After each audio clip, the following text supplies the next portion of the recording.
The Mindbuzz, now partnered with My Grito Industries.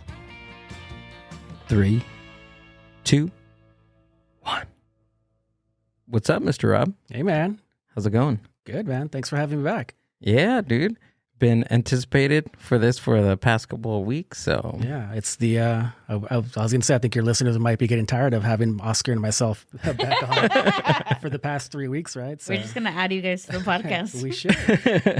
We should just get the unit next door and kick your crazy neighbor out. Hey, actually, that wouldn't be a bad idea. Set up My Grito HQ there, you know? It wouldn't. We're here that often, so. I like how the showers are like together, so that way if like I need my back like scrubbed, I can just text Oscar, hey dude, can you help me out and get that spot for me, please? Nice. So before we get started, we had some Feed My Mezcal with Oscar, and I feel like it should be the same this time, right? So let's have a little toast. Obviously, thank you to the guys for at Feed My Mezcal for salud. Salud. Remember, we gotta smell it, of course, and drink it the proper way, and give it the little besito. Oh yeah.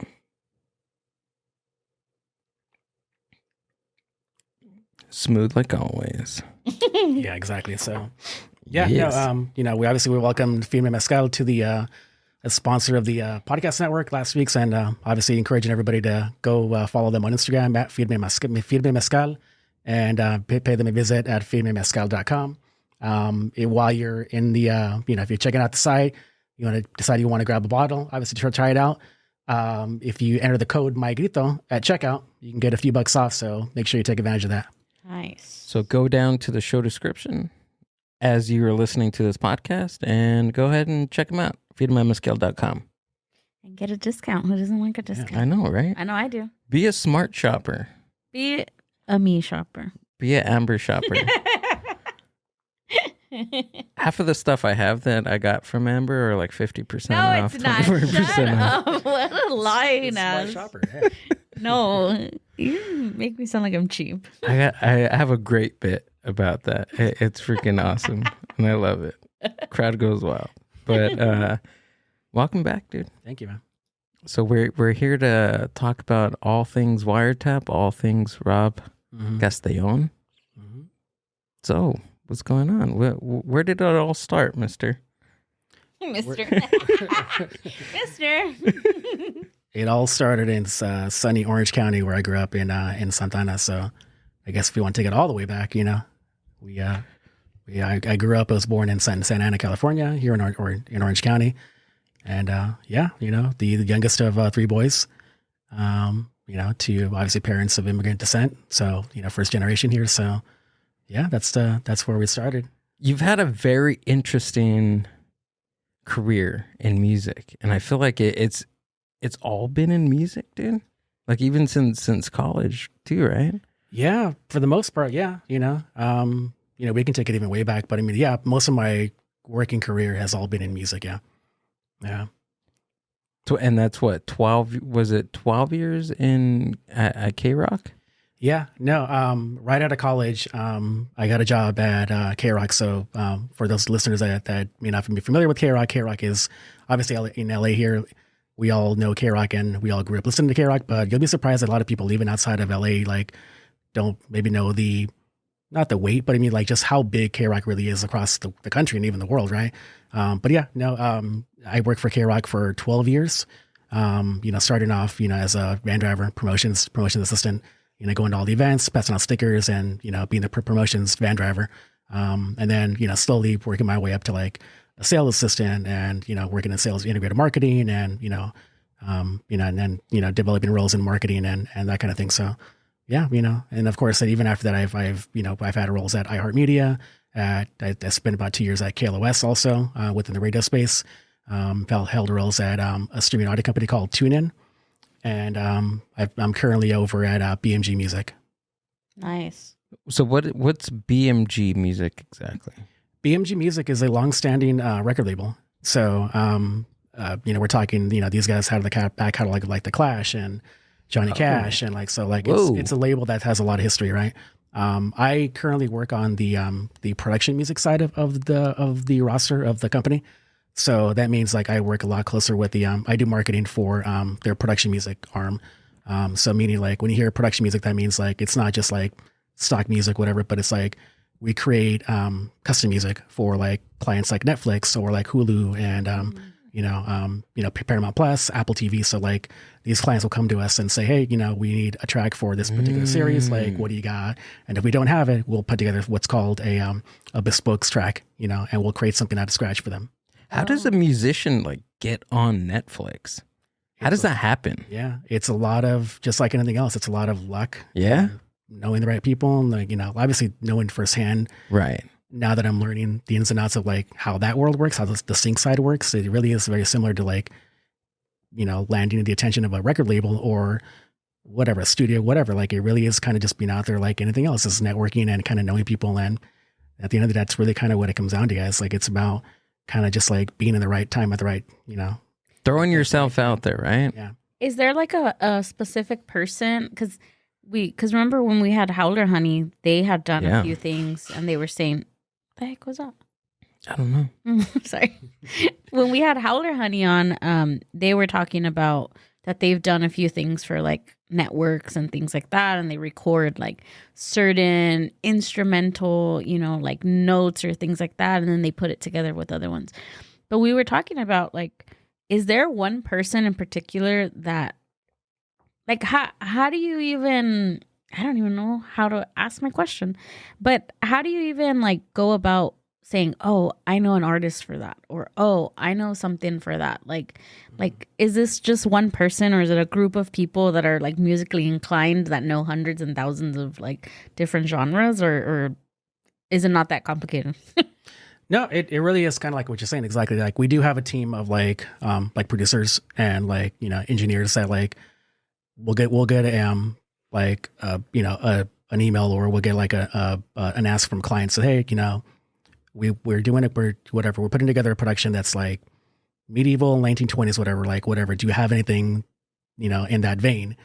And it really is them thinking kind of, hey, so we know, because they have a stable of like artists that like you can do a lot of different ranges of different types of music. So they'll reach out to whoever's available, and really in reality, sometimes it's just like whoever's available gets that track, or they develop relationships with a lot of different musicians and producers. So it's like it really is just kind of like they have that stable of artists that can put that together, and that's kind of how production music works. That's different from the sync side of things. We do have another separate department that is constantly out there like pitching the actual artists that they have on the label, people like Adam Lambert and people like that are more known relevant artists, right? That have a name recognition. So there's a different department that's actually pitching actual known artists into like commercials and TV film like that. But the arm that I work in is more kind of like not known artists would have putting together like just like anonymous music kind of thing, that kind of thing.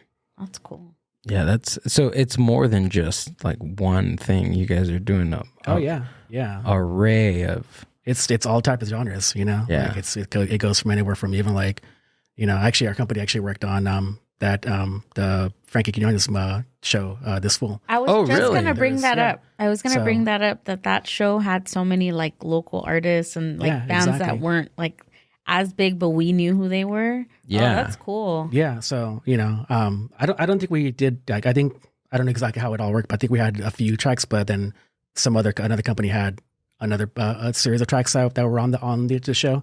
But I know that I'm sorry, I forget his name, from the Los Yesteryears. He actually wrote the music for that. Bad Vic? Bad Vic. Yeah. So did. He wrote, or it may have been Gabriel, the other guy. I'm blanking on their names. But there's two guys in Los Yesterdays or Los Yesteryears. Yeah, so that's great, because like a band like that, an artist like that is within our world, right? Yeah. Is getting exposure on a show like that, so I think that's opening up the world to like, especially in Latino scene and Chicano scene, right? Like you take the Evan Mendes movie that just came out, like with the Flaming Hot movie. Have you seen it? I want to watch it. I know it came out Friday. I haven't seen it yet. I'm waiting to watch it probably this weekend. It's all right. really good. We won't ruin the ending for you. Okay. Don't ruin it. It's really good though. It's a really good movie. It's inspirational. I cried like 5 times during that's an endorsement, yeah. Like 3 times. He was like sitting in the corner over there by himself, and then when it's done, he's like, Well, I didn't know he was crying. I was sitting over here on the couch, and he was at my parents' house. And then when it was done, he's like, "Man, I cried." Yeah. Yeah. What the heck? I was working on what was I doing? I was doing cutting clips for like an hour and a half watching the show, and like I was listening to it and I was multitasking, and yeah, dude, it's so powerful. It's just like super inspirational. Yeah. Yeah, it's a really good movie. The production on it was awesome. They pretty funny. I mean, there's some scenes in there that were pretty comical. It was great. Altogether, it was a great movie. Well put together. Yeah, that's refreshing because we kind of need more movies like that, right? You know, Yeah. like they say like that, even in like, you know, going back to like streaming, like we had Hentified and that went away, right? And we had 2 seasons? Was it 2 seasons? maybe? I think it was, yeah. Or 3? 3. I think it was 3. Right? Yeah. And then we had, I think, do you remember On My Block? That On was My another Block, one show. That was they took like, it off. yeah, and that's gone now. So Yeah. what movies They also and films did do we Por have Vida left? on Showtime. That's true. That was, and it's done.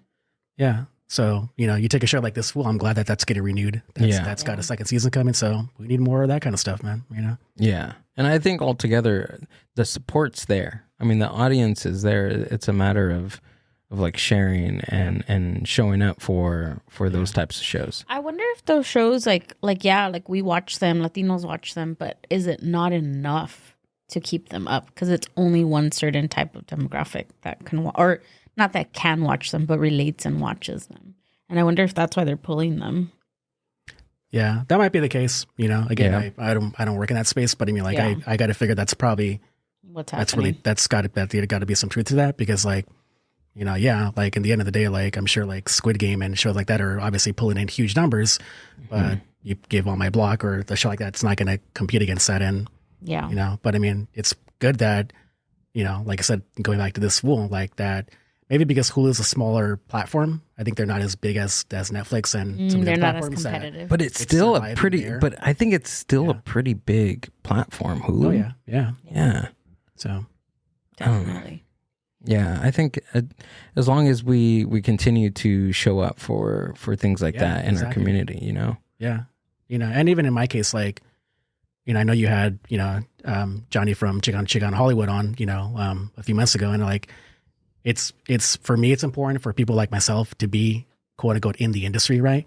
And it's going to take people from the inside to kind of change that. You know, it's like we can be yelling all day long. Oh, about, like, absolutely. you should Yeah. be more, you know, people of color and Latinos within, you know, I mean, on TV and whatnot and on our shows. But it's going to be, it's important for people like me of, you know, Chicano descent to be working in the actual companies from within, right? So that's going to be a long, obviously that's going to be a progression that we do for, you know, decades, of course. But I mean, like, you know, all I can do is kind of do my own piece, right? From within. Yeah, dude. Yeah, definitely. Yeah, I mean, you guys are doing it now. You've done it with Wiretap. You're doing it a little bit more with My Grito.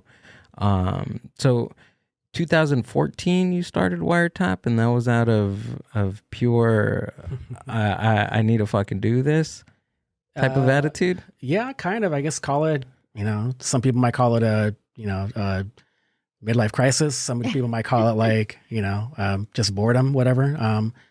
At the time I was working at K-Rock, like I said, and by all accounts, you know, having a great job, loving my job. You know, obviously we can get into stories of K-Rock and, you know, like the stories that, you know, the memories that I've made there, obviously, you know, going to concerts and, you know, getting the perks that obviously working at K-Rock is they were great, you know, but by all accounts, loving my job but still not really feeling like creatively fulfilled, you know, like, and even more like musically fulfilled. Like I was like going to concerts and like pretty much every weekend and getting free tickets to shows. And like, you know, obviously like one would look at that and be like, dude, why were you creatively fulfilled? You know, like, but I was going to like concerts like the Foo Fighters and, you know, Cage the Elephant and like huge artists, like, you know, great concerts, going to Wiener Roast and doing, you know, amazing things. But I felt like I wasn't really in touch with like independent music, which is a big part of like who shaped me as like I was when in my late 20s, or I mean, in my early 20s, like I started listening to more like independent punk and independent hardcore and like just different types of more music. Right. And I felt like I had lost that part of like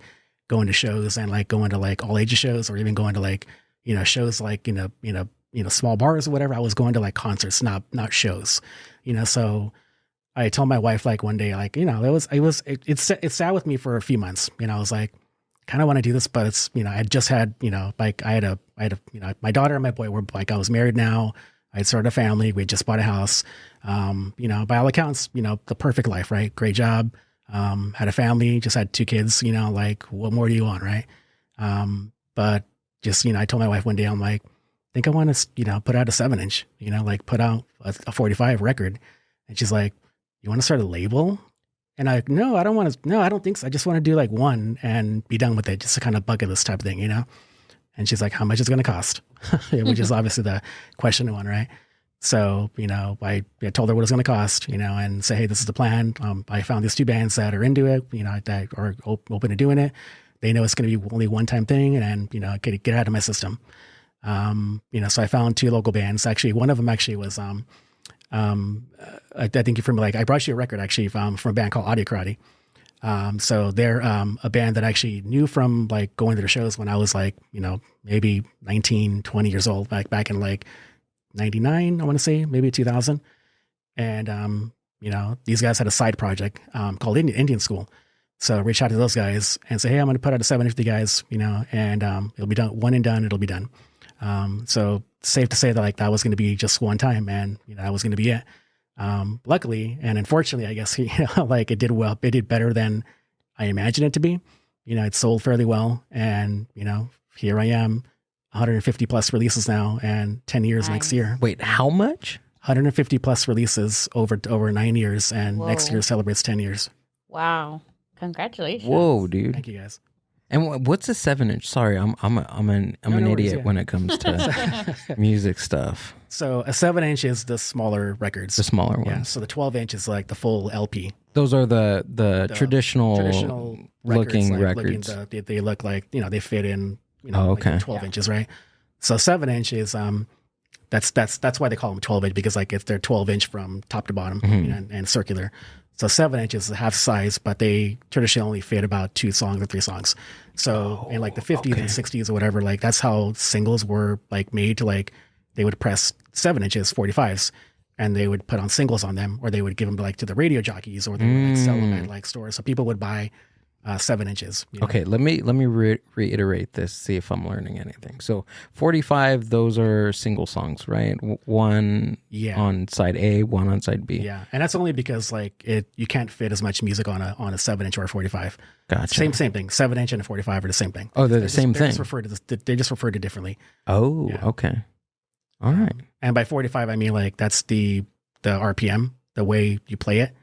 On a turntable, there's 2 ways to play, 2 speeds to play a record, 45 and a 33 RPM. That's revolutions per minute. I'm no physicist and all that, or however all that works, whatever. But I know that there's, you play a 7-inch on 45, but if you play a 12-inch on 45 RPM, it's going to sound like Chipmunks. Oh yeah. So, spins too fast, spins right? too fast. So it's the way that the needle digs into the actual groove and at a certain speed. Okay. Now I understand. Okay. See, now you're not an idiot. You're less of an idiot. I'm less. But that's what it's all about, ladies and gentlemen. Learning. You got to ask questions, even though it sounds dumb. You got to ask questions. This is why I do podcasts. There's no dumb questions. No. Just dumb people. Just people that want to be less dumb. Okay, Amber. Those are my words of encouragement for you today. Jeez, thank you. You're welcome. I'm always here with more. So you started Wiretap as a passion project during your years working for K-Rock? Yeah, I did. Yeah. This was 2014. So yeah, I had already been at K-Rock for, 8 years now. Wow. At that time. So I started, and I remember even when I started, and I told people like, hey, I'm doing this, and people were like, admittedly, like even nowadays, like people starting a record label in 2000, much less 2023 today, or starting even 2014, like people were like, what are you doing? Like record labels are done. Like people don't need record labels. And I got all that, but I wasn't doing it because like I knew that was going to be like my my full-time job and whatnot. Like I was doing it because like I felt I was being creative with it. and I was helping people, bands out. I was doing it because I wanted to do it more from a creative standpoint and actually do it for, as opposed to actually having to pay my bills. If you are able to compare starting a label in 2014, what would that be in 2023? If you're able to compare that, like what would it be? Because I'm trying to find out like what the climate was like during 2014 to starting a record label. Probably the most, like the biggest difference would be like there's more people doing it now. Like everyone has a label now. And even in 2014, I think there was a lot of people that were doing it back then. But I mean, in the space that I was getting into, which is like the punk and hardcore, space, it never went away. There's been labels like for, since like, obviously since like the 80s with like Discord and like, Minor Threat and like the DC, like, so labels have been around for, decades, right? Right. But I mean, like it never went away. You take a label like Epitaph Records, which is a massive, major indie, they refer to that as Epitaph or like a Fat Records, right?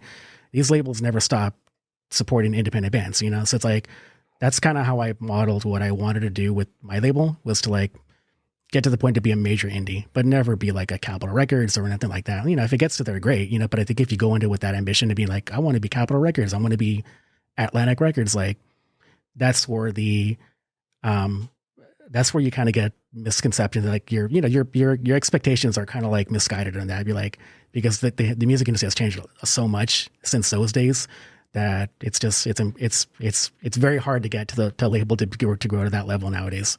Right. Yeah.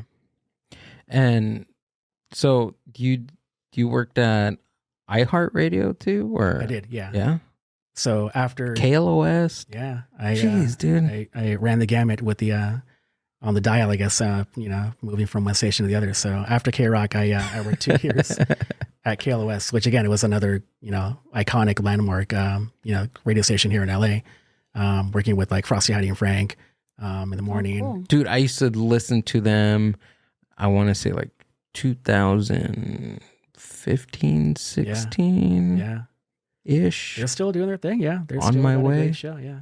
Who is it now? It's just Heidi and Frank, right? Yeah. Unfortunately, Frosty left, Yeah. and then what was the other cat's name? I forgot his name. The skinny one. Frank. Frank. So it's Frank. It was Frosty, Heidi, and Frank, and Frosty is no longer on the show anymore. Mm-hmm. So now it's just, I believe Heidi and Frank only left Yeah. on the show.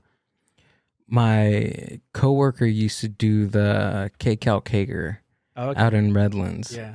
Yeah, for those guys. He did it like twice a year or something like that. It was a great event, dude. Yeah, they put on great events. Yeah. Like when I was there, we did a handful of events, and like just like any other, like Kevin and Bean used to do these insane events, right? Like, but Heidi and Frank would do some awesome shows that, a lot of stuff didn't get on the air because it was risque, like there was, again, this is after, we can kind of get back into the days. So like we can kind of go over the days of like pre-Janet Jackson, Super Bowl thing. Oh yeah. That was what, 2003, I want to say, 2002 maybe, or 4, whatever that was.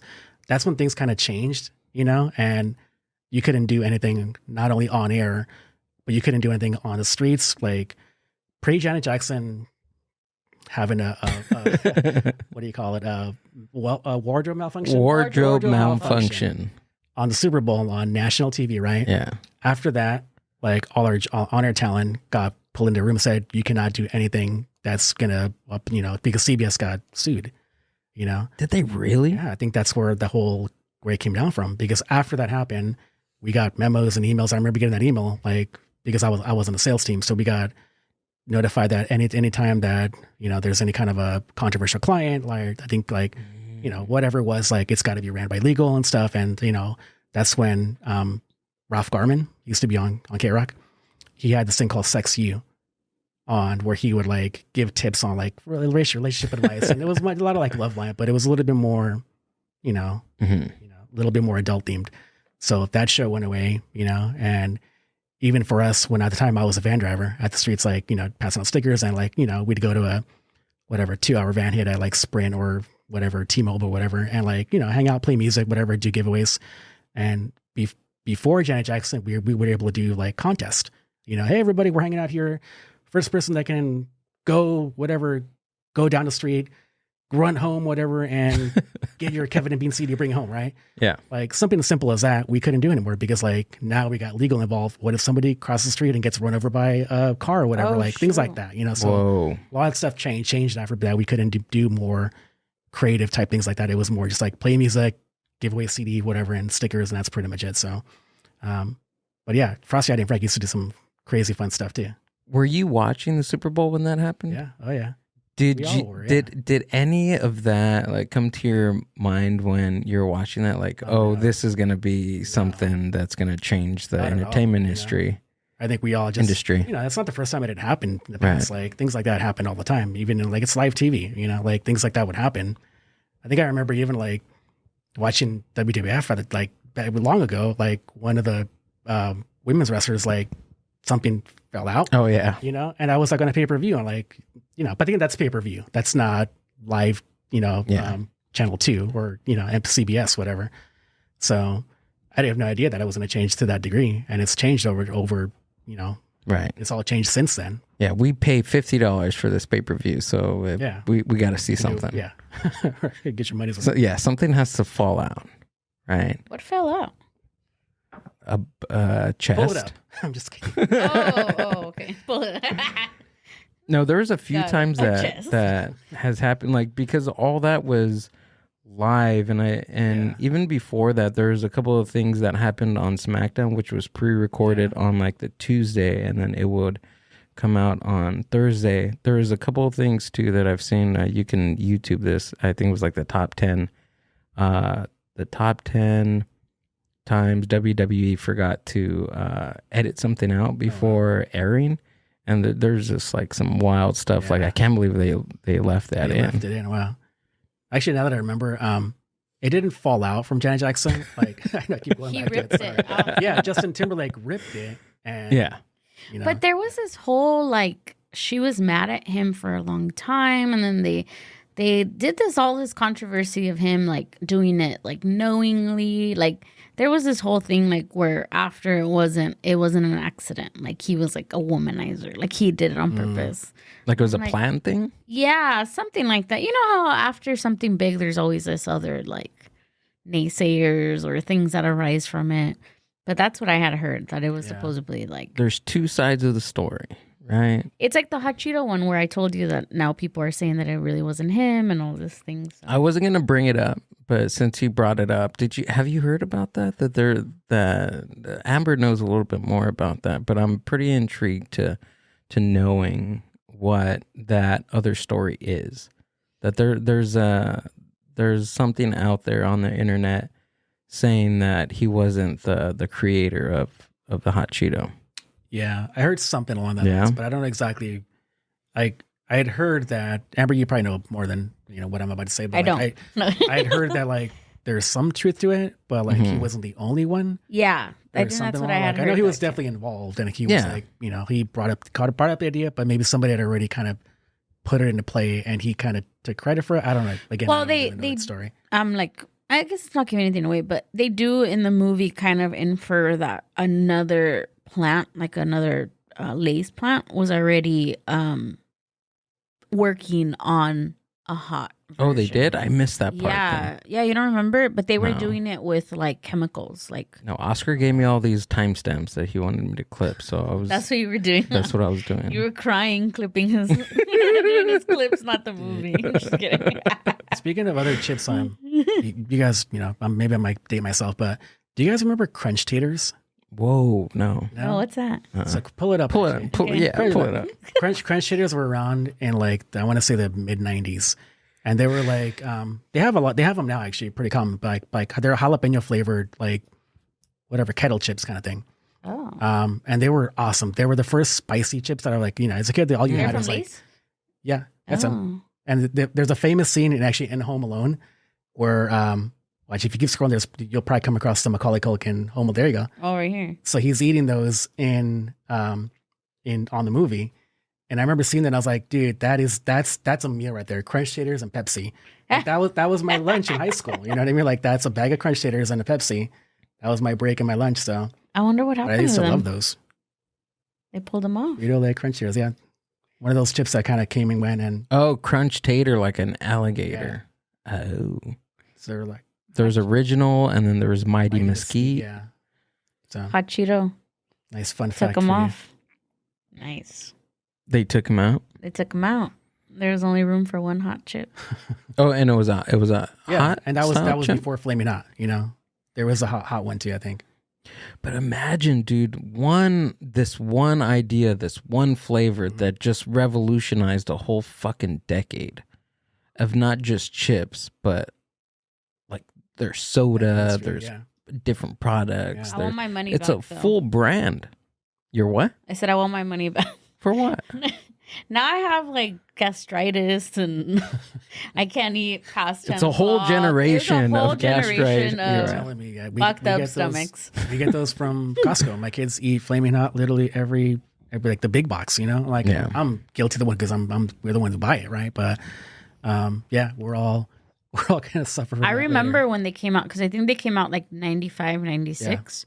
So I was 5, 6 years old. I was just starting to go to school, and I always tell Gill the story that when they first came out, I was like, oh my god, like I need to eat more of these. So my parents used to give me exact money right for lunch, and my mom was always the type like, no, she doesn't need money for snacks, like because we not that we were monitoring what we ate, but we ate at home and things like that. So, anyways.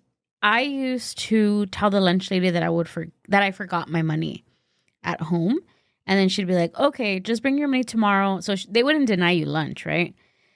And she'd be like, "Okay, just bring me your money tomorrow, so you'll owe double." So I owed like $1 something, right? $1.50, and then I would use that money to go and buy hot Cheetos. And at that time, the store, like the little student store, used to sell them for 10 cents. She's a hustler. So I used to buy like fucking 6, 7 bags of hot Cheetos, and I would just keep them in my backpack. I was like 6 years old.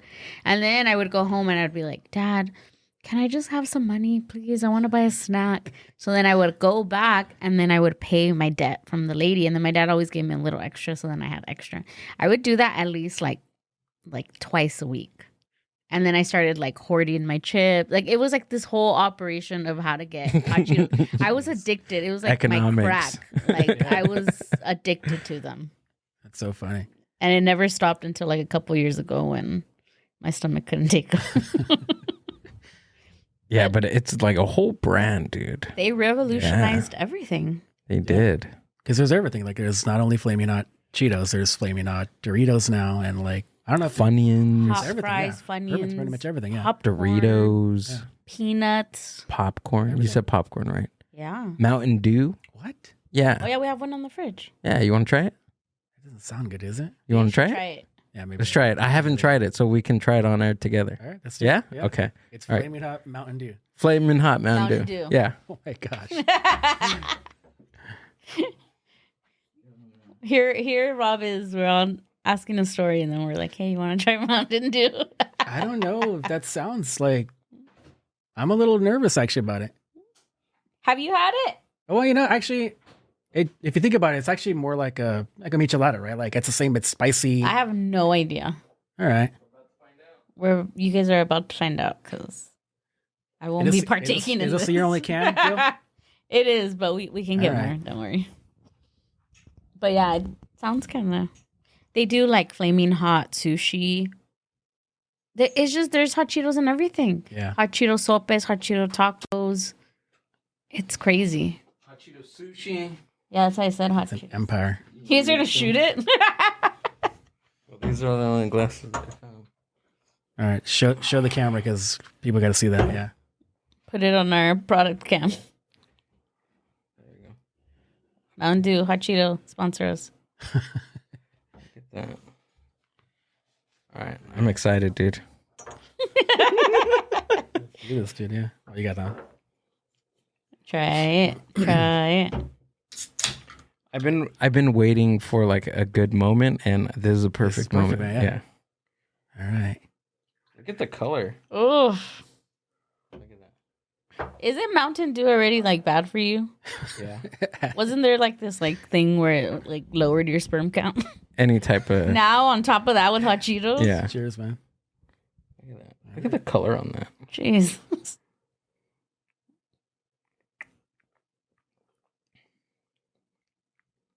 It's not bad. It tastes like Mountain Dew with a little.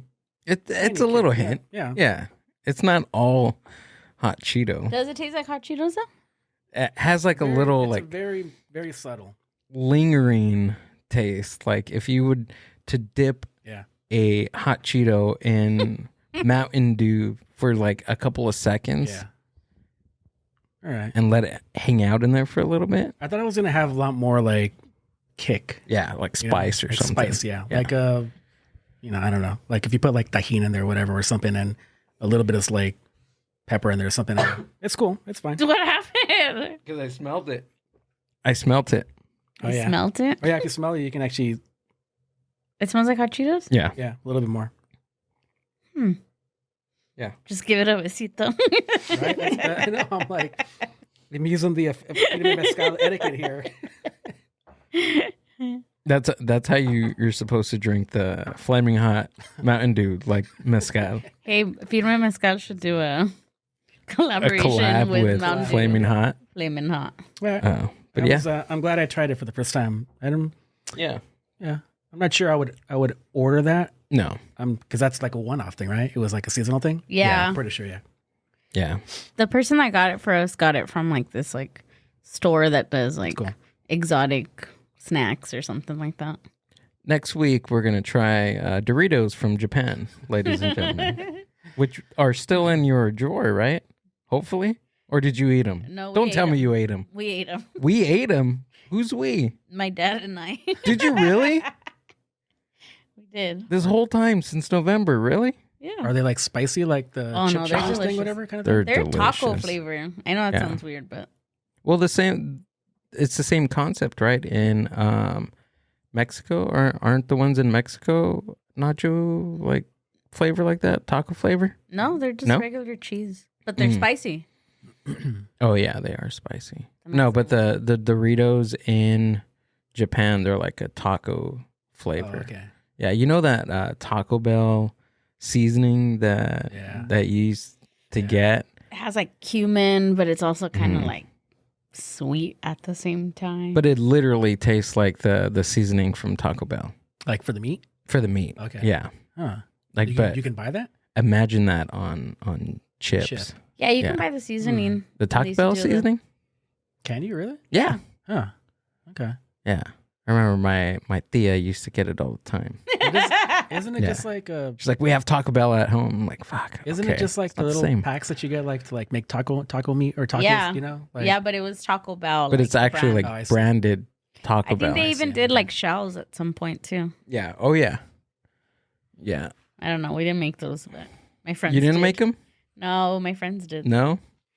You wanted to. There was a lot of stuff that I didn't get to eat. I think Yeah. Rob, you and I had this conversation, right? The last time that you were here, where we were talking about like you didn't get a lot of stuff too growing up, right? Like Yeah. to eat or things like that. Not Oh, yeah. because you couldn't, but it was just more your upbringing, right? Was Yeah. a little. Yeah, no, no, I grew up in a very religious home, as a kid. I grew up a 7-day Adventist, which is basically a step right below as strict as like Mormons.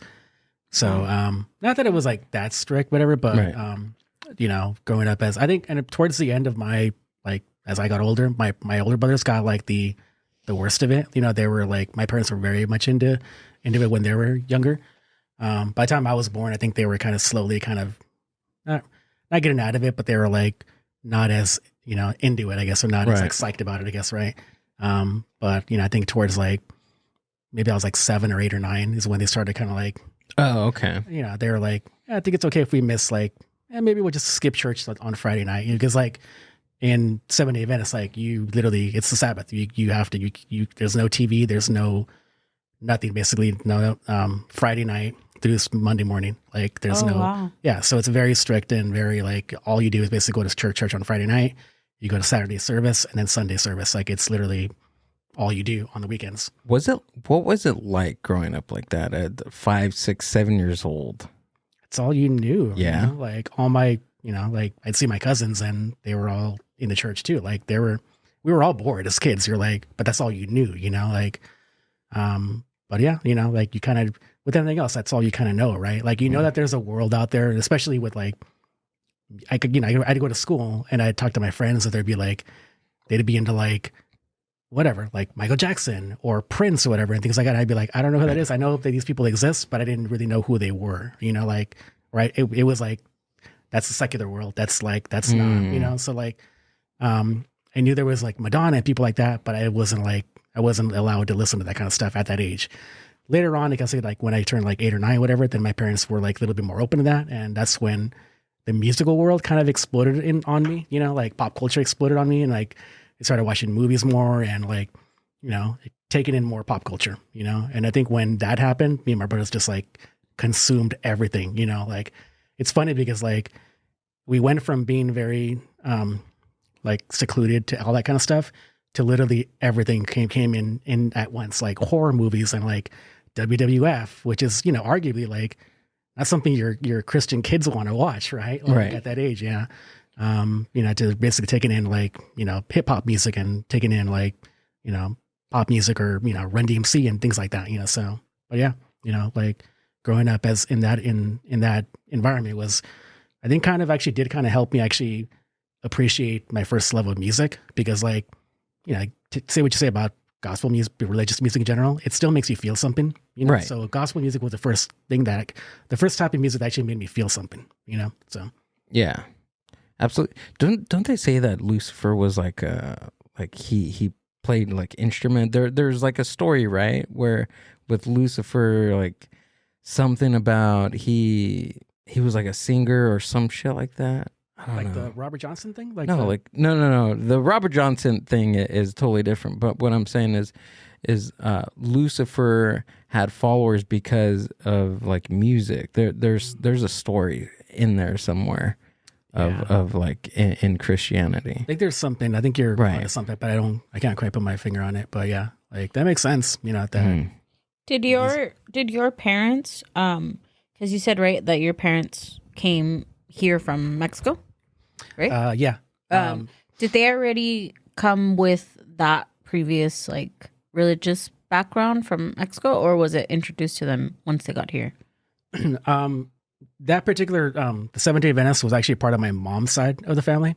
So I think that's when my dad married my mom. He took in the religious side of her family. Yeah, like I said, and even going back to like us when they were involved, like even when I was still like I told you, like we started kind of listening to more popular music, whatever, but we were still going to church, like, and even so much like my mom was a singer. So she would sing at church, and there's even a time that at one point, like me and my brothers actually started joining her on stage. So we were kind of like a little Mexican Partridge Family. Like we'd go to Mexico and sing at the churches. We'd do like tours and stuff, like, so yeah, I vividly remember like going in summertime and driving in the, station wagon and going to Ensenada and going to like, oh wow, and stuff. Yeah. Really? Yeah. So we'd go to like, they'd invite my mom to go sing. Like actually my mom she actually recorded an actual album. You can actually pull it up actually. If you type in Raquel Castellon, Canta para Cristo. On YouTube? Yeah, just type it into Google and it'll. And then whatever comes out? Yeah, whatever comes up. Raquel with the Q. Canta para Cristo. How long were you guys doing that for? Like doing the tours and everything? A few years, man. Yeah. Probably 5-6 years. And that's got to be so exciting because just knowing church, right? That's all you knew at that time. Yeah. And it's like that's what we did during the summer. Right. The first one, that's on the Wiretap Bandcamp. Oh, you guys put it on there? Oh, really? Yeah. Like it was Mother's Day like a few years ago, or like maybe 5-6 years ago. I'm like, I'm gonna give my mom a proper release. Aww. So, oh wow.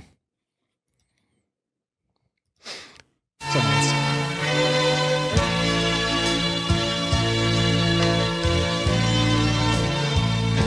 So yeah, so my mom recorded that album.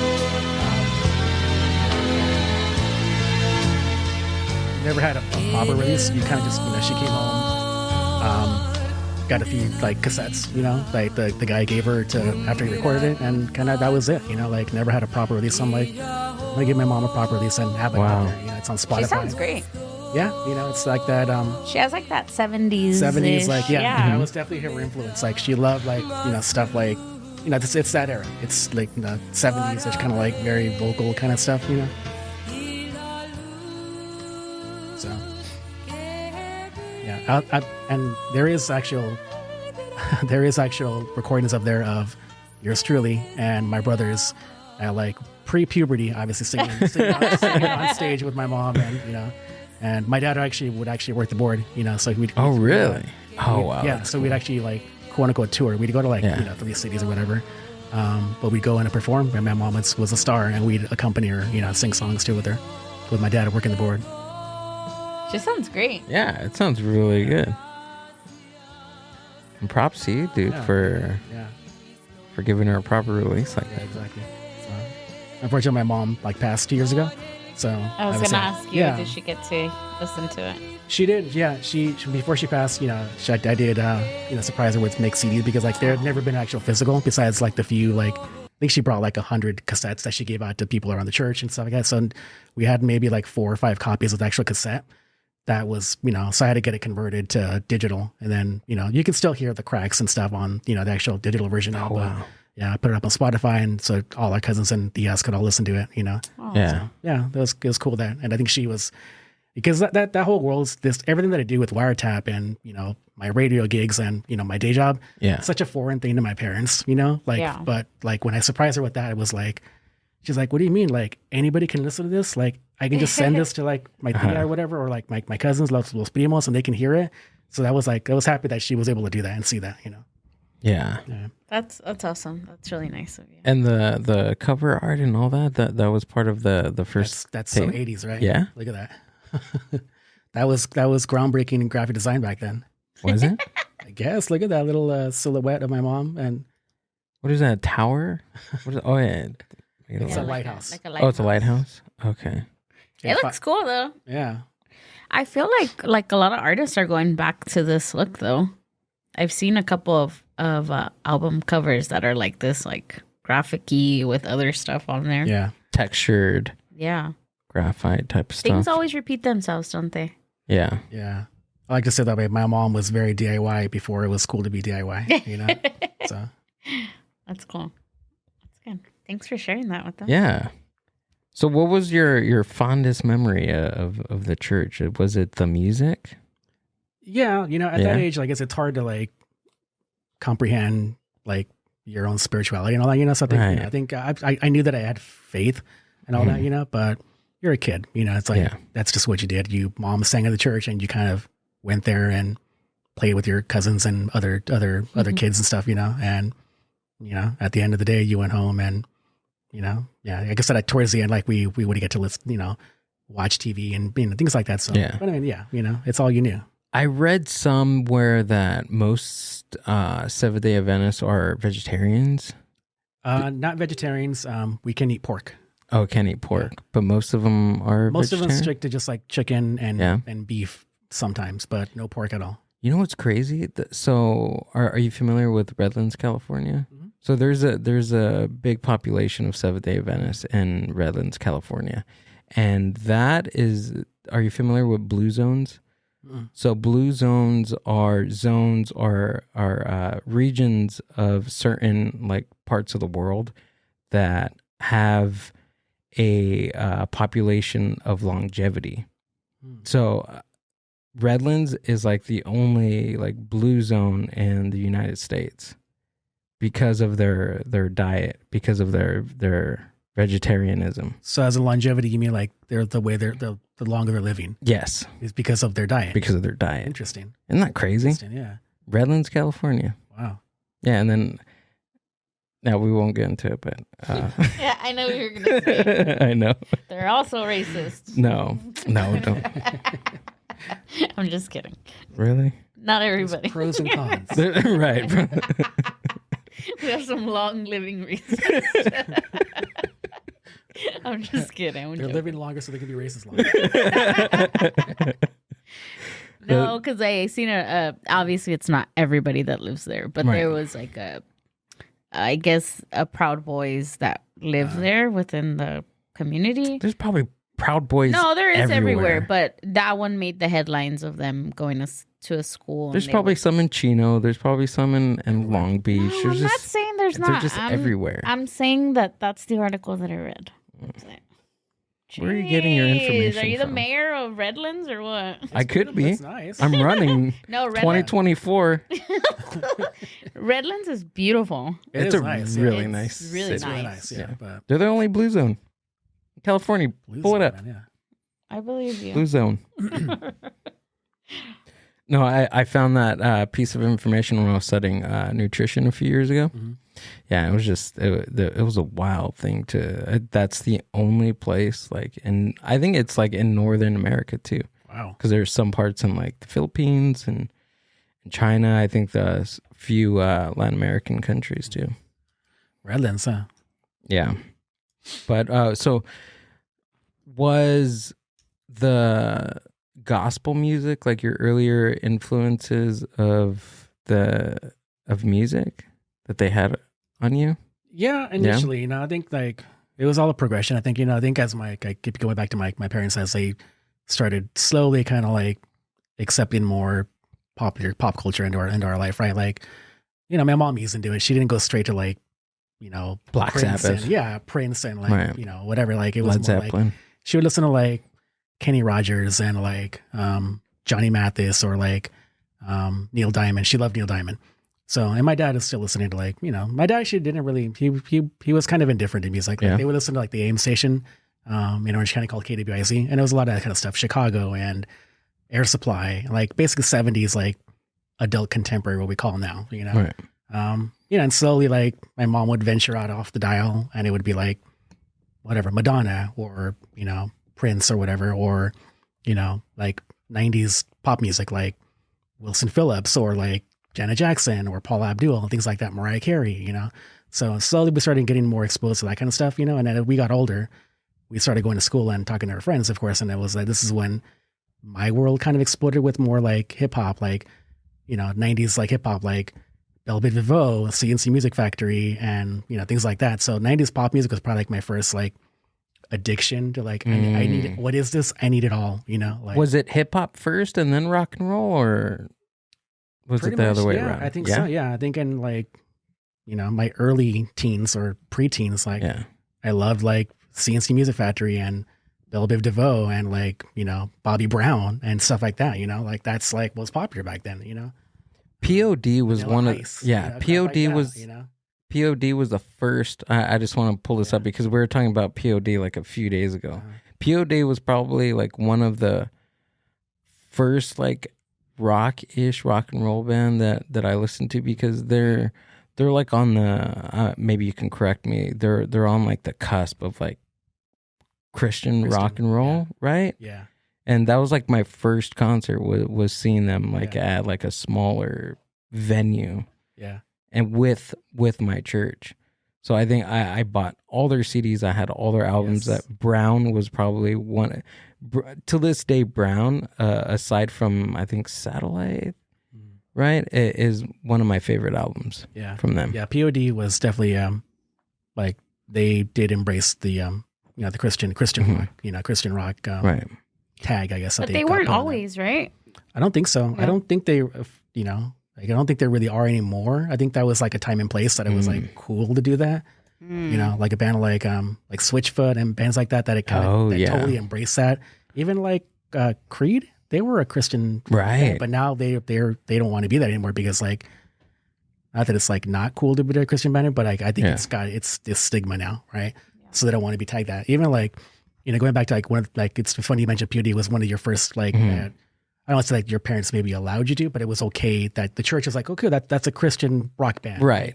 The first punk band that I actually was my parents were okay with me to listen to was, even though I was listening to Green Day and other stuff on the side that my parents didn't know about, but there was a band called MXPX, which is a Christian punk band.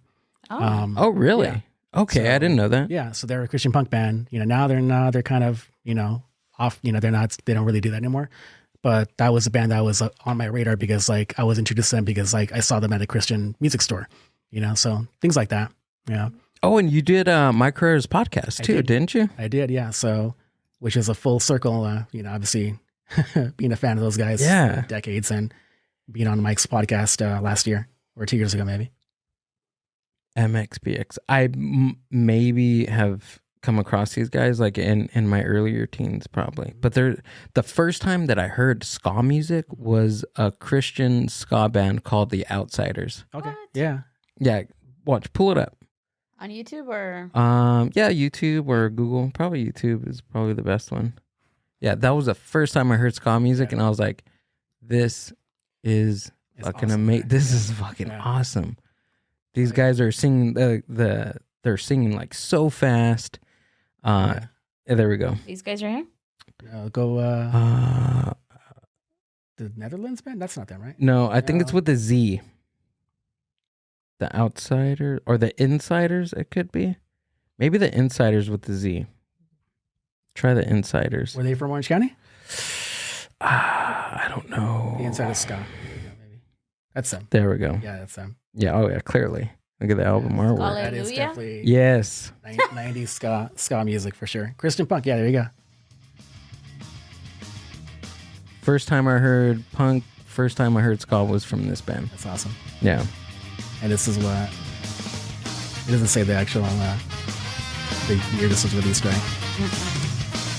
I imagine it's probably Yeah, those bringing 7, memories, dude. you know, obviously the time like that's when I was in high school, and that's when I talk about like, you know, we're talking about like the stuff that I was exposed to, and my progression into like liking punk music and like music in general, right? So 94 was the year that I think that like I think there's three genres of music that I think that in 94 kind of like broke, you know, mainstream, right? That's the year that like 92, 93, 94 is the year that like Green Day got popular on the radio, right. You know, Offspring, Rancid, all these bands got on K-Rock and on the radio, say on, you know, in general.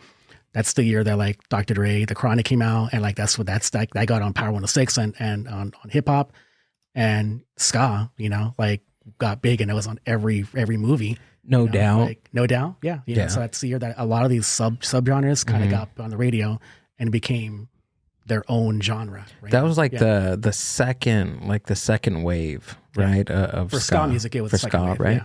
Yeah. Damn. Second wave ska, yeah. There's a third wave now, man. Yeah. Dude, the Insiders, wave, bro. I'm reliving my. I think I was what, like 9-10 years old when I'm hearing that for the first time. I didn't know Christian music had so many genres. It just like any type of, just like secular music. It's Christian hardcore too. Yeah. Like, I know. Like hardcore music, you know, but it's, you know, obviously it's, you know, based in faith based, you know. Yeah. So, rap. Yeah. I went to a hardcore show one time inside a church. Yeah. That was interesting. I mean, anywhere that they can play. Like, that's why I was saying, like the POD concert that I went to, it was like a hardcore. There was like a hardcore band that opened. That was the first time I went to a mosh pit. Yeah. I think because of all these like Christian bands, like that's how like I began to love the subculture of going to shows, of music, and it was just growing up in the church, being able to only go to these certain venues, listen to this certain type of music, but it was still rock in a sense. It was still like, you know, hip hop in a sense, but it was just like tweaked a little bit. Yeah. What like, was your... There's a lot of comparisons. What you're talking about, like going to like Christian shows in general and going to just to shows in general, because like when you're young, you just want to belong to something, right? And I think even in like the Christian space, like or church shows, wherever, like you still feel like this is you're discovering something new that's yours, right? Yes. That's really what shows are. That's the appeal of like independent music, going to, whether it's at a church or at a small DIY warehouse, whatever it is. Like you feel like you're part of this little group of people or kids that are sharing this experience, right? So I think that's the appeal with even like Christian shows, you know? Right. So hearing the story from Oscar, it was Green Docs that kind of was the key moment between you guys of being friends. So tell me about that. How did that happen? So I knew Oscar because I'm a year older. Well, they're the same age, but I'm a year grade older than him and my other friends. So he was in 7th grade and I was in 8th grade. And they're taking it back even more because I knew Oscar in 8th grade and he was in 7th grade at the intermediate school. And I knew of him, Oscar was Mr. Popular, which he is, surprisingly, that's his personality, right? Really? Like Okay. He was like in ASB, like he was, I don't know what he was. Mr. Like, Popular. he was like, he's gonna listen to this and be like, I know I wasn't, but I remember him being some kind of like Sounds like an Oscar thing to say. secretary or something on ASB. So he was on something, right? And I remember him being in all like, doing all the events, whatever, and like selling cookies. Like, your ASB, you sell, you post up on like, you're hanging posters and whatever, right? So I knew of him, but we never hung out in junior high. So fast forward to like, sophomore year, maybe junior. And, we started, hanging out more and seeing each other more, like parties or whatever in school, whatever, But I did see him. You're talking about the Green Docs. Yeah. He was rocking, the first time I saw him rock, he was wearing a Green Day shirt, Green Docs, and an Oakland A's hat, because he had a match. Everything had to be all, green. And so like, oh, okay, cool. Of course, that's when you're young, you're like, not everyone listens to Green Day. So you're like, oh, that dude likes, good music. So we did bond over Green Day, our love for Green Day. And for music. Yeah. Like Dookie had just come out, so like, that was like, that was our bond, initial bond to music and stuff, and we also played baseball together. So it was like, oh, okay, cool. So I was like, that dude's cool. He listens to good music. Yeah. He's Mr. Popular. I could be his friend. He did get best dressed. Yeah, I'm sure he told you that, right? Did he? No, He he got, No, he didn't. didn't tell. He got best dressed in high school too. Yeah. No? You probably heard that episode. So tell us what he didn't tell us. Yeah, I'm sure he tells you everything that he wants me to say. Yeah, he sent us a long, detailed email of what he wants you to say. No. Oh, did he? Okay. No. Let me read it word for word. So it sounds like you have a lot on your plate, right? You do a lot. So how do you manage all of that? And this is something I asked Oscar as well, but how do you balance everything? How do you balance being a dad, being a husband, but yet running 2 record labels and BMG, still having Wiretap, a 9 My to Grito. 5, like how? Do you sleep? No. Yeah, no, barely. Yeah. Doing these podcasts. Yeah, exactly. Right. I don't know. I actually get that question a lot, and I don't know. Like, how do you guys do it? You guys work, your jobs as well. They do this. Like, it's like you just somehow get it done, and at the end of the day, you're about to go to bed, and you're like, oh crap, I did a lot today, and like you just kind of. I try to stay as organized as I can. Like that's key. That's crucial. We have to, as in your day job, whatever you do, you have to be organized, or you are not gonna keep everything together, right? So I like to think that I have a good structure of things that I need to get done for that day, but also kind of like, planning ahead and thinking long term about thinking, about stuff you got to get done long term. But it really is just kind of like taking one thing by one thing at a time. But I honestly don't know. Like I kind of thrive in that, if that makes sense. Like I think that might be part of the reason why I started Wiretap, because I was. I don't want to say the word bored, but I was kind of bored because I only had one thing, like my wife's going to be like, she's going to kill me because it's like, you just had a kid. You should have focused on your family. Right. But that side obviously was fulfilling my personal life. Right. But I didn't have anything creative going. So maybe I overloaded now too much on the creative side, so, but I really don't know how I do it. I just kind of somehow it's in my nature to have things, have things going like that, The last conversation that we had about something like this, Amber, do you remember him saying it on air or off air about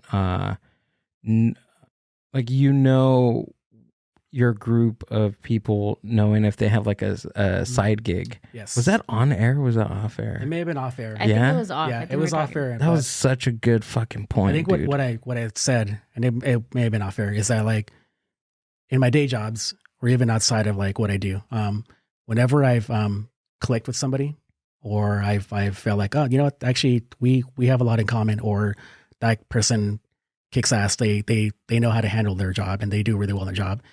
It's always been with people that I've learned that had a side hustle or had some kind of a passion project or whatever. They had a band or they were doing something like that involved hustle, or in our language, like they ain't ganas, right? So every time that I've ever met somebody that that dude's awesome or that person's awesome, it's like I've found out that they had a side hustle, because that instills like when you're starting anything, like a business or whatever, or a band, you had to do it all, and I think that's what I learned, and even like, I think that's my day job, and even the other way around, like my day job and even the label has helped my current job, because like as running Wiretap alone for a number of years before Oscar came in and helped me a little bit. And then obviously now My Grito, like I was doing it all, and I'm, still do a large portion of it myself, but you have to do it all because there's no, that's just the nature of running something yourself, right? Like you do it all until you grow to the point where you can actually bring people on, right? So that's just in our nature to do it all, right? We have to do it. Yeah. And there's something too about a creative person. Like if you're not doing a project, or if you're not doing something, they're just, it just becomes like, not bored, but like you have to do something. Yeah. Right? Yeah. Like, like I don't know what I'd be doing if I wasn't doing Wiretap or My Grito right now, like I think, obviously as My Grito continues to evolve into what it's going to be in the next 5 years or whatever, and even Wiretap what it's going to be in the next 5 years, like I'm sure it'll evolve, but I think I'm still going to be doing something creatively, at least until I'm able to, So what's the plan for My Grito in the next couple of years and Wiretap? Yeah, no, I think we spoke about it I think Oscar and I spoke about it in our first interview with you guys. I would love for My Grito to kind of continue to do more in the podcast space, obviously bringing you guys on, of course. And I think you guys are doing great. I think the podcast element of what we do is going to continue to grow. Obviously bringing in, brands and sponsors and partnerships like that is going to continue to grow. The podcast space is just going to continue to grow overall in the format. I know a lot of us have listened to podcasts for a long time, right? You and I and everybody have all listened to podcasts for years and years, right? Maybe even 10 years or however long it is. I think even like, I was trying to think back, actually going back in my Spotify listening and seeing what the first podcast I listened to subscribed to, like, I try to do, I don't know when it was, I was trying to go back and see what I subscribed to, right? And I think I remember like, this must have been like 2009, maybe I want to say 2010. And I started subscribing to Kevin Smith's podcast. And he was one of the first people to Right. do a podcast, or like, not to do it, but like one that was like, it was Joe Rogan, of course. It was like, Yeah. Kevin I think Smith, they started around the same time yeah. because So around that time, Yeah. and that's been what? 2009. Yeah. So whatever that is, 7 years or whatever, or how I'm bad with math. It's more than 7 years, I think. Yeah, but it's still growing. Yeah. It's like, and especially like I said in the last interview, like especially in the Latino space, like I think that's going to continue to grow. Like 5 years ago, I didn't have any friends like, or my cousins or whoever that or Latinos that listen to podcasts. Now, every one of my cousins, everyone listens to podcasts now because it's going to continue to grow. So for My Grito, I think that's an exciting space for us to be in because like we're going to continue to welcome more podcasts like you guys. On the music side of things, like we're going to continue to work with bands that we feel represent the label and just like the My Grito sound. And we keep saying that there is no My Grito sound. It's just kind of like what we feel and what we think represents, our musical culture, I guess, but yeah, Wiretap, again, next year is 10 years, of having the label exist, I guess. Right. So, I don't know, I really don't know what the next 5 years is going to be like. It's one of those things where it's hard to be like, to say that like, oh, I want to do this, want to do that. Like, especially with running a label with the music side, like you really don't know what the next month is going to, like, I might get approached by a band that I absolutely fall in love with that is going to, knock me off my, and I'm going to love, and they could be the next big thing or whatever. So you really never know until, I'm going to continue doing and discovering bands and finding bands wherever I can. And how do you discover them? Like, what do you have a formula to discovering the band? There's no formula, man. I wish I had it. Yeah. You just kind of have to keep, paying attention, like when I first started Wiretap, like again, I keep going back to like, I was out of touch. Like I wasn't reading websites. I was out of touch with independent music. So you had to do your homework, and How did you do your homework? you read websites, at the time there was still print magazines, like there's few and few more less now, but you read interviews, like you go to shows, you participate. I'm still very big on like, and even in My Grito, like with both labels, like I'm very, I I subscribe to the motto of if you support the scene will support you. So you have to be part of that scene. So early on with both labels, like you have to put your work in and show a face, and like you have to be part of the community. So yeah, you kind of have to stay on if you're gonna stay up to date and current on what bands are hot, or what the scene's kind of turning into, whatever. Like you got to go to shows, you got to be in it. And it gets harder and harder as we get older, as the bands and musicians stay younger, because that's just the nature of what we do. But you gotta piece out a few nights a week to maybe go out, or once a week to go out and actually stay current. Right. And then I think we touched a little bit on it the last interview about Wiretap growing and My Grito growing. It's hard to go to all these shows, right? Yeah, no, it's really hard. Especially with Wiretap, like I work with bands all over the country and the world. I work with bands out of the UK. Really? I work with about 6 bands out of the UK. Whoa. Yeah. So 6 bands out of the UK, a band out of Australia, a band out of Italy, just, all over the world, So, obviously, and then I work with a fair amount of bands that are local here. So all those local bands have shows, like, if not every weekend, like somebody's playing locally. There's no way I'm going to go to every one of these events, So, and I think the bands know that like, they all know that I'm not, available to go to every show, like I'll pop in every now and then if I'm available, sure, but there's no way that one person can be at every one of these shows. Yeah. And I don't think they expect me to be there either, so I think I think there's a good balance in terms of like, they know that even though I'm not at a show, or Oscar's not at a show at every weekend, they know that we're supporting in other ways, whether that's sending emails to help them get on a local show, or helping get a premiere for a video or whatever. It's like we're still pulling our weight and helping whatever ways we can, even if we're not standing in the back of a room, at their show. Dude, what is your day like?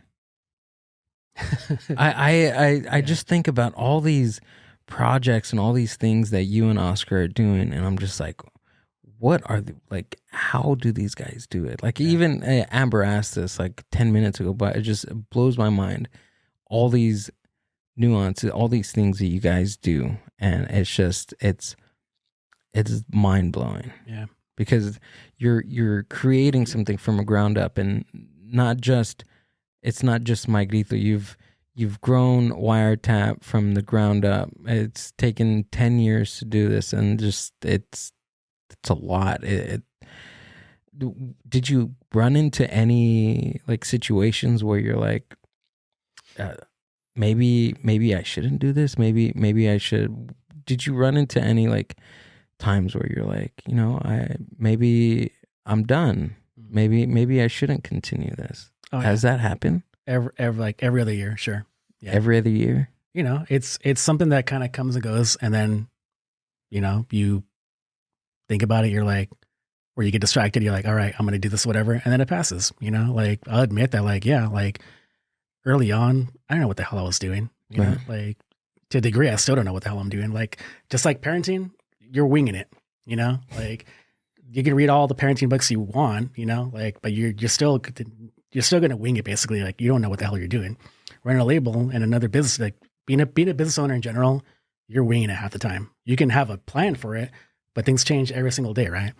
So, but yeah, every so often I got that, especially when like, like we press vinyl, and for the most part, like every release that we've done has done it well, where I can recoup my money, of course, and like put a little bit away for the next one and whatnot, right? So, and make a little bit of money to keep this thing going, to keep the lights on.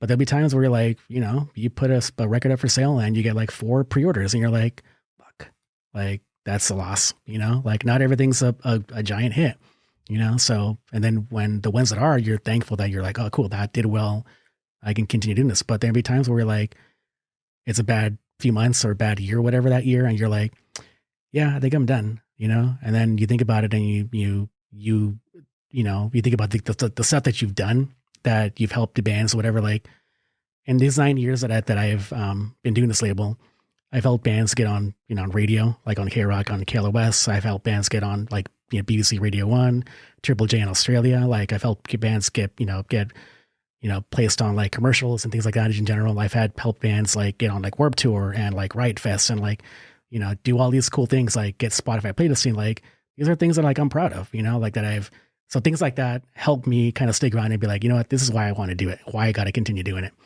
so, but yeah, you're exactly right. I think I've had those type of moments plenty of times, throughout the 9 years that I've been doing this. Do you feel like those moments come right before like a big win? They do. They actually do. It's funny you say that because like sometimes when I feel like that, I know that big win's coming because it's happened the exact same way in the past. Like I'll admit right now, like next year, 10 years is coming up next year. And there's a part of me that's like, that'd be a nice number to kind of like, just like end it, and I don't want to, but I definitely want to be like, they keep saying like, I'm super busy, man. Like there's a part of me that's like, that'd be nice to have a little bit of a break, obviously we'll continue doing My Grito, but it's like, I'd love that extra time back, but am I going to do that? I don't know. I probably won't, I'm going to continue doing it. But the idea of 10 years and kind of stopping or taking it back is appealing. But like you're saying, go back to the point, like I've had that moment before and I just keep passing that number and like, just keep trucking on, so could be standing here in 10 years and having it be the 20-year anniversary, so who knows? Is Wiretap and everything that you do, is it a family affair? Is your family involved? Is your wife involved? Or is that something that they kind of give you to do for yourself? Initially, I think when I started it, it's definitely something that my wife helped out with. And even to a degree now, my kids still help me like every now and then if they're available and help me with like package orders. Cause I still package everything out of my house, so yeah, my kids will help me and they'll drag their feet like, oh, I don't want to help dad, cause like some of these orders, like, we'll have, I do this thing called Record Club where basically everyone, pays up front a one-time fee and they get everything that we press, for the year, throughout the year on vinyl. Oh, cool. So yeah, there's times where we got to package like 200 orders, and that takes hours and hours doing it one person at a time, so yeah, there's actually only 9 spots left for the year. So if people want to go to, is it this one? Oh, it's limited too. Yeah. Whoa. So there's 9 spots left. It's basically everything. It's 8 releases, 1 7-inch, t-shirt, snapback hat, and an iron-on patch. Oh, shoot. That's cool. So, yeah. So again, like I said, like there's times where I need help and my wife, of course, will chip in and help out and my kids will come in, help out, stuff stickers in and, things like that. So yeah, it's definitely a family affair, but, but it's like my wife and my kids like helping with like, like find bands and whatnot. No, because they're too young and, my wife's, that's not my wife's thing. So that's where it comes out to basically just me being, kind of doing that on my own, but yeah, no, maybe one day one of my kids will inherit and take over Wiretap, I was going to say now they're complaining, but later they'll fall into it. How fulfilling is it for you? Like it must, hearing your story and just like your overall experience with music and falling into this or being dragged into this, like how fulfilling is it to you like at the end of the day? It's awesome, man. Yeah. Like it's really fulfilling, like this helps having this talk with you, like that shows that like when I think back sometimes I'm like, dude, actually I've done some cool shit. Yeah. Like sometimes you're going so fast that you don't take a step back and actually realize, oh shit, I actually did this, like you need those moments. You need those moments, man. You definitely need those moments, and it does help out. Like what we're doing today is helping me realize, like, dude, I've done some important things and I've helped people out. And those moments to where you're like, you know what, I should stop, or I should, quit, or I should take a moment and step back. It's usually that, and the reason why I brought that up is because that happens to me on like all the time. Yeah. All the time. I'm just like, I think I'm done. I think I'm good. 100 episodes, I'm cool. Yeah. 150 episodes, that's fine. Like there was a time even before me and the Mindbuzz and My Grito started working together. There's a moment there. I say it, and I jokingly say that, Amber, like, I think I'm gonna quit. I think I'm done. Mm-hmm. Right? Almost every No, not every day anymore. But Not anymore. no, not anymore. Not that we got a sponsor, Feed 'em Mezcal. Yeah, right. I'm like, where are they? There they are. There you go. No, take but that it Oh, took away the mouth. Yeah. I think, and it doesn't look red. There you go. I think what we do to ourselves, and I think it's just a human thing, is we put a timestamp on everything, right? Like today you were just saying about that Gill in the morning where he was saying like, I think I'm too old to break into certain things, Oh, right? yeah. I think I'm too old for this. And we were listening to the Joey Diaz, Tremendous by Joey Diaz. his autobiography, and he broke into like acting and everything like later, really yeah. like late Yeah. in on the game, and look at him now, you know. And I think that we put a timestamp on our life or where we think that we should, because we put these expectations like, okay, by 30 I'm gonna be successful, I'm gonna own a house and this and that, and then you get there and you're like, fuck, I'm not even close to that. And then it's like, it's almost like not encouraging anymore, right? But it, like for the podcast, what I tell Gil is like, we're look at where we're at. Like, you know, it's going to be 3 years, and look at what we've done so far. Look at all the people that we've met. What do another 3 years look like? You know, we can only get better, or we hope we only get better. But it's true. It's like for you, Wiretap, look at what you've done in 10 years. What does another 10 years look like? You know, it could only get better, I think. Yeah, I hope so. You know, and I'm hopeful too. And I you know, again, I keep saying like these type of moments are exactly what we all need. You know, like Yeah. you know, you said like yourself last time about like us approaching you and welcoming you to the roster for the My Grito podcast network is that turning point for you? Maybe you may have been feeling like, is anybody going to care if I stop doing this? You know, because I've had the same type of thought every, you know, when I was working at K-Rock and at KLOS, one of my coworkers, I would tell her literally, my friend Jasmine, I would tell her every day, yeah, I think I'm done, you know? And then she'd be like, okay, here goes this guy again. Because like, I would literally say like every He's few one of months. those, ladies and gentlemen. Yeah. And she would never take me seriously because like the next day I would be like, oh, I found this cool band, I'm going to sign them, you know? Because like she knew like I was just venting basically, just like we all need that, you know? And, but you're right, you know, like, yeah, we all have those moments where we have a second, you know, like we second guess ourselves, like why we're doing it, and if anybody really cares that we're even doing this, you know. And the FOMO sets in too. Think about it. Like, imagine like you quit and then there's another band out there like the Rolling Stones or the Beatles, and you may have missed out on that because you've hung up the hat or whatever. Yeah. No, I think I am getting kind of my second wind in terms of you know, kind of even just thinking about like, you know, unlike My Grito, that doesn't have a sound, Wiretap has had a little bit of a sound, you know, like, and I always say like, you don't really get to pick your audience, you know, like you can put certain types of music that sound similar, but you can't pick who's going to support and like be into those bands. Right. So for, you know, years and years early on, like the sound that Wiretap kind of was in people that were embracing it was like skate punk, you know, think like NoFX type stuff and like, you know, like pop punk type stuff. Right.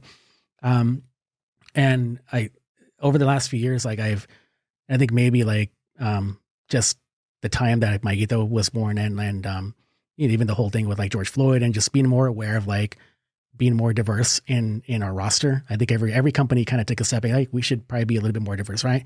I did the same thing, you know, as a person of color myself. I was like, why is my roster not as diverse as it should be? You know?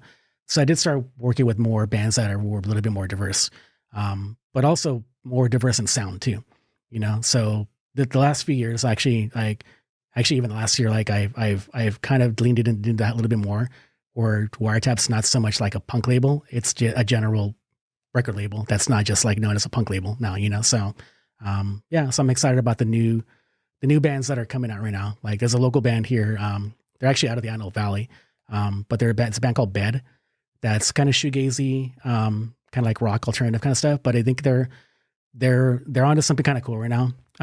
There's a band called Great Secrets that I'm really excited about right now. That's kind of like a, you know, they're a punk band, but they're a little bit more on like the 90s grunge kind of vibe, you know? So yeah, so a lot of these bands like are kind of redefining, I think, the next generation of what Wiretap's going to be, you know? So I think that's important, you know, it's like to kind of get yourself excited, because if I'm not excited about something, like going back to the fact, like, Yeah. why am I doing it if I'm not excited about it, you know?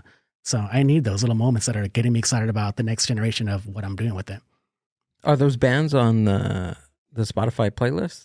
Oh yeah. Yeah. No, We were listening to the Spotify playlist earlier on today Punk when Radar? Amber and I were working on Spotify. Yeah, I curate a playlist on Spotify called Punk Radar. Oh, that's what Yeah. it's called. Yeah. You want to pull it up? Yeah. Yeah, I'll put the link down in the show description so you guys could check it out. But I want to check it. It's right there on Wiretap Records, Punk Radar. If you go to the Instagram, there's a link on it. Oh, there you go. Yeah, There we go. Is it going to So- show?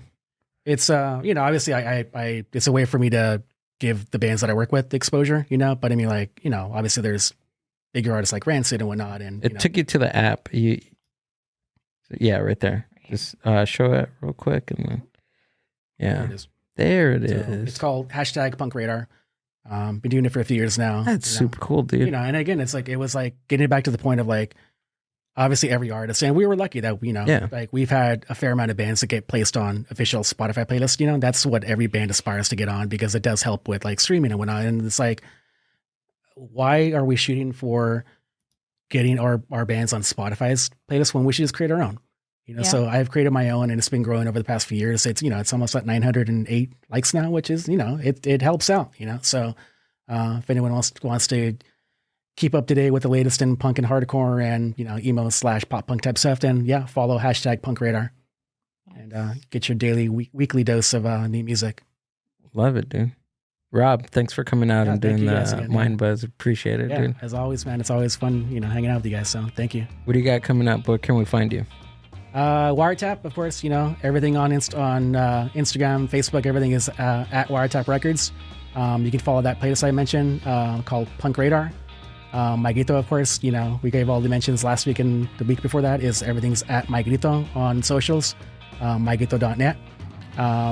If you want to find me on LinkedIn, I'm always open to collaborating and kind of like getting creative with anyone else that's want to collaborate on stuff, I feel like I need to open a LinkedIn. LinkedIn is like the adult, right? It's the adult, like yeah, you're an adult once you have a Is that the LinkedIn. adult Instagram? Kind of, yeah. No, am I wrong? It's like the professional. Can we get one started for the Mind Buzz? You can actually, their businesses on Yeah? LinkedIn too. Mm, So okay. it's another platform, but. So where can bands find you? What's the proper way for them to connect with you for Wiretap or My Grito? Submissions, yeah. You can approach either of us on social, and like the best way to kind of just get on our radar for both Wiretap or My Grito is just approach us, tell them, put yourself on our radar, and then if we dig it and if you're onto something that's cool, then we'll notice it. But we're easily accessible. You can email us on both websites, wiretaprecords.com or mygrito.net. All our info is there, and reach out to us. We're always listening. Cool. Thanks, Rob. And all these, the vinyl, go back to the vinyl. The vinyls have all these, look at the colors, dude. Vinyl, yeah. Ooh, I think I'm going to sign up. I'm going to sign up for, do I get, look at all the bursts. That's so fucking cool. Yeah. A lot of those are sold out. That's why they say unavailable. So those there we go. All these are- yeah. So the few that Messed are not out. sold out are probably from like last year or whatnot. So, but yeah, there's obviously. something else. There you go. The Mind Buzz.